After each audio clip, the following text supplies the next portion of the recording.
everyone, it is Glacial Star here, and welcome back to another video. I'm back from my exile. It's been a while since I've actually uploaded, but today we're going to upload something, and that is a premise that I've been working on for quite a while.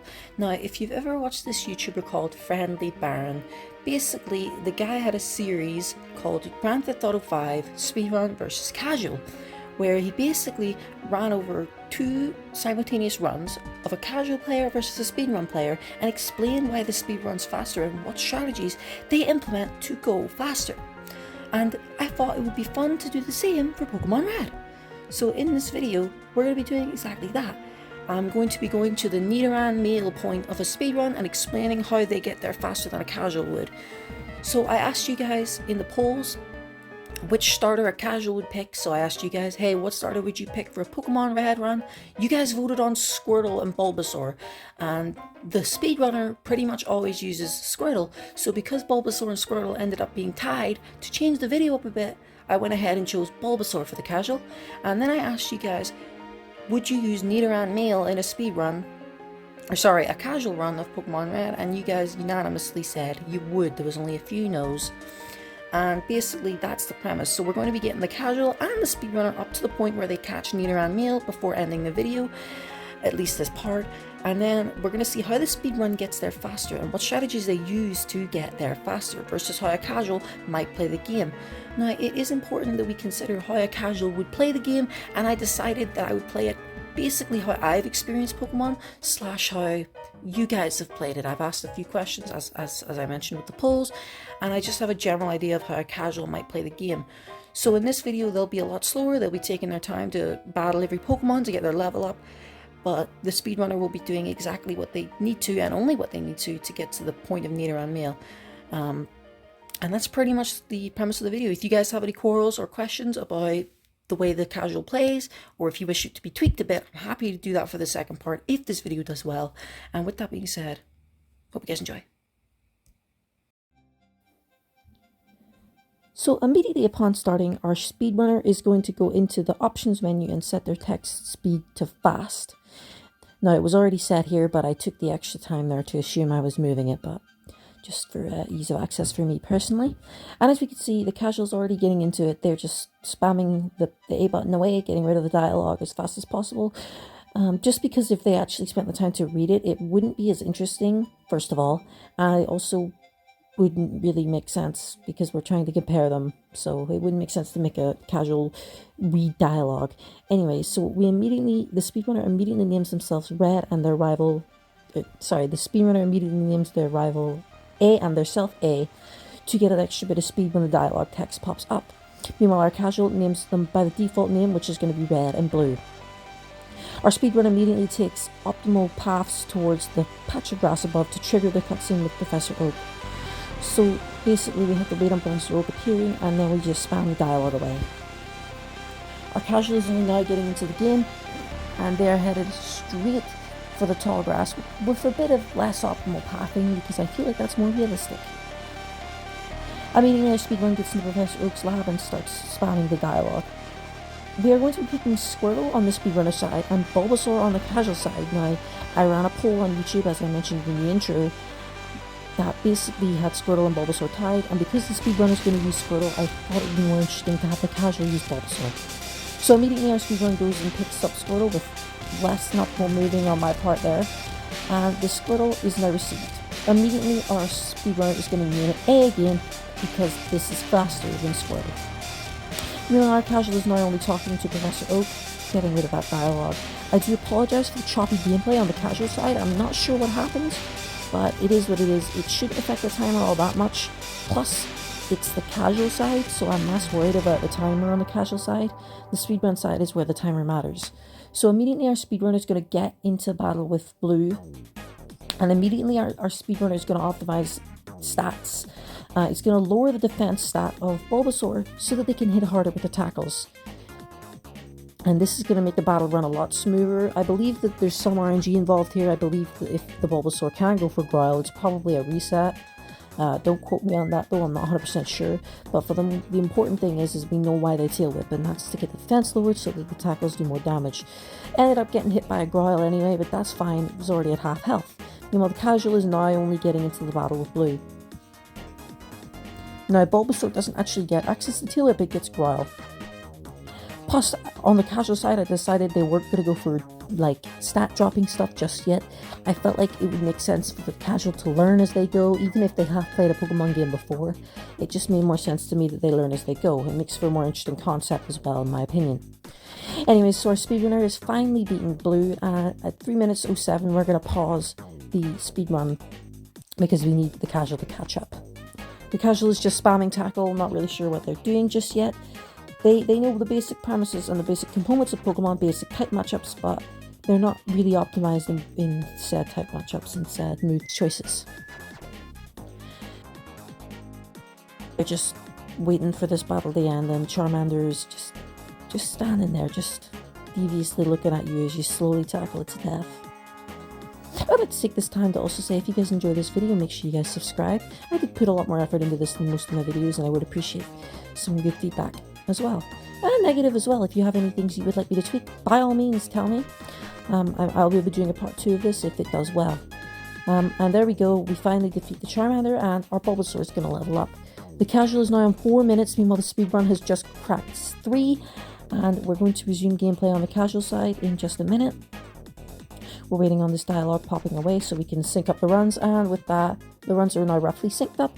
And again, the speedrunner is just spamming past all the dialogue and knows the exact optimal path to take to get to the Pokemart, where we're going to get the Professor's Parcel so that we can unlock Pokeballs and move on with the run. So our speedrun is obviously trying to go through as little tall grass as possible while saving time by going through the parts that are grass, because they are the fastest ways. And we do get a wild encounter here. Unfortunately, there's not much the speedrunner can do about that. Immediately they run. Meanwhile, our casual decides that they want to defeat the Rattata they just encountered for XP. Our speedrunner again moving up on the optimal paths here, not getting caught by that dude there on the grass. Sometimes that's unfortunate. But again, our casual is just beating up this Rattata here. We'll give him a minute. They're just taking their time. Our speedrunner arrives at the Pokemart and finally gets the Professor's Parcel to give to the Professor. We're waiting on the casual, trying to do his thing. You know, he's just chilling, getting Pokemon. Our casual finally arrives in the town and decides that it's time to heal up their Pokemon. So just take your time there, casual. We'll wait on you. Don't worry. Yep, take your time, casual. Yeah.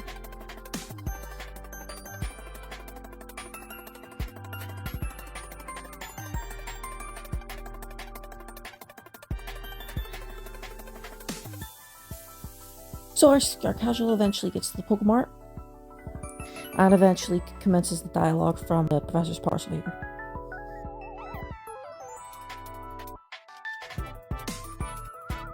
So immediately they both exit the Pokemart, and the speedrun's headed straight down back to return the parcel to the Professor and eventually unlock Pokeballs so that we can move forward on the speedrun.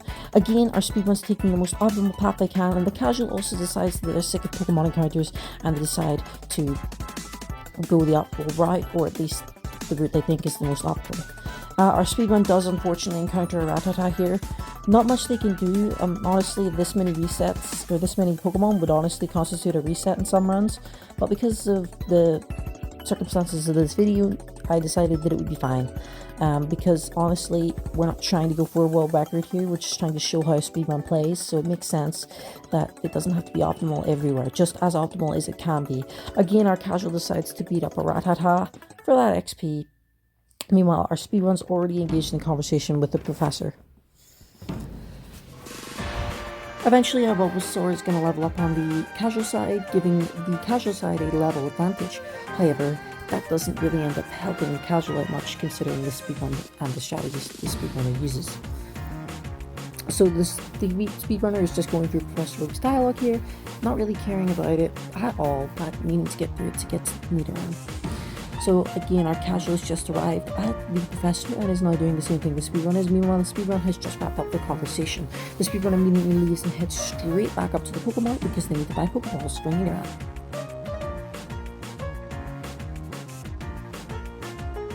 This just really wants to represent how the casual is just a lot slower with the dialogue because of the text speed. and it really represents how more efficient the text speed being fast is and how many seconds it can cut out of a run.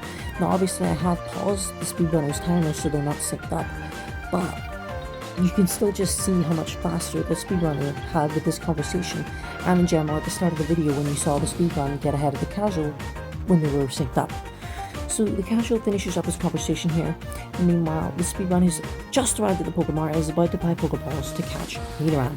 Now the speedrunner only wants to buy about 3 Pokeballs because they don't want to spend a lot, / they don't want to spend a lot of time having to get those extra Pokeballs, and 3 is enough to catch Nidoran.